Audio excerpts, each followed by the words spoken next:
Hey everybody, Mark Dawes here, and today I want to talk about a message I've had from someone who works in the door, obviously a door supervisor, and the question they raise is whether or not they are covered by the employer's insurance cover if they go to assist someone in the street. So let me read you the question and then I'll read you the answer, because I did speak to some insurance professionals about this just to back up what I thought the situation was. So this is what I received. It says, if a security company tell door staff don't get involved in fights or problems on the street, as you're not insured to do so, how would they stand if they did or didn't get involved and somebody got hurt? Well, this actually is quite a grey area. So having spoke to some insurance professionals, and I did speak to people who deal specifically with door supervisor type insurance and physical intervention insurance and insurance for self-defense and that sort of stuff. So these guys are professional insurers in that specific area. This is the reply that I sent to this gentleman. It says, "Hi.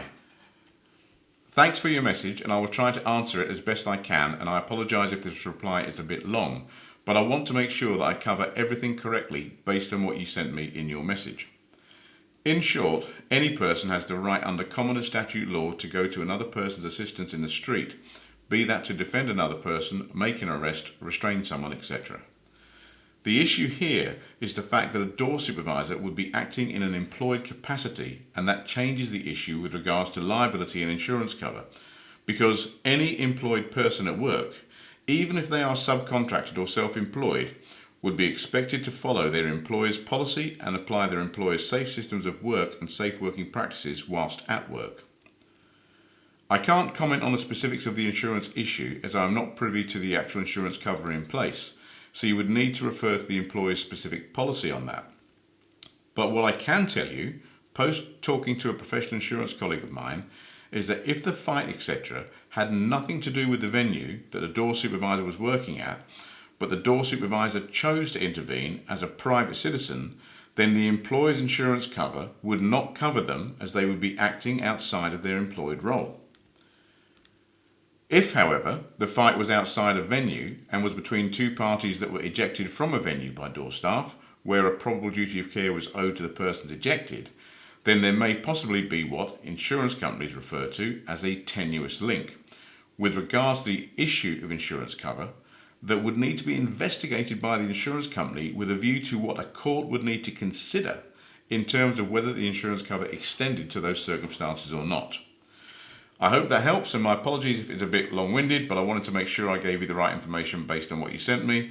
Please come back to me if you have any further questions. Best regards, Mark Dawes. So it is a grey area, because as with everything else, you have to look at the specific circumstances of the case. And if a door supervisor, of their own initiative, decided to go and get involved with something that was nothing to do with that venue, then generally speaking, the employer's insurance cover wouldn't cover them, because they'd be acting outside of their employed role as a private citizen. Now, I'm pretty sure that doesn't help a lot of people, because I know that in some areas there are door supervisors who work on one venue that may go to assist door supervisors on another venue, and they all work together in a collaborative way. But sometimes that's actually down to the fact that there's not enough staff on duty, there's not enough door supervisors actually working at one venue, so they all back each other up, and that's an issue that comes back to the bare bones of the risk assessment that dictates how many people should be on duty at a venue, so they have enough numbers of competently trained staff to deal with an incident that arises. So I hope that helps. I'll be interested in any comments. So if any of you out there have any more knowledge on this than I do, then please leave a comment below, because it will help this person actually answer this question. And I'd be interested in your comments too. And if you're interested in knowing more about physical intervention training or self-defense training, handcuffing, conflict management, then that's what we specialise in, and we've been doing this for 30 years now.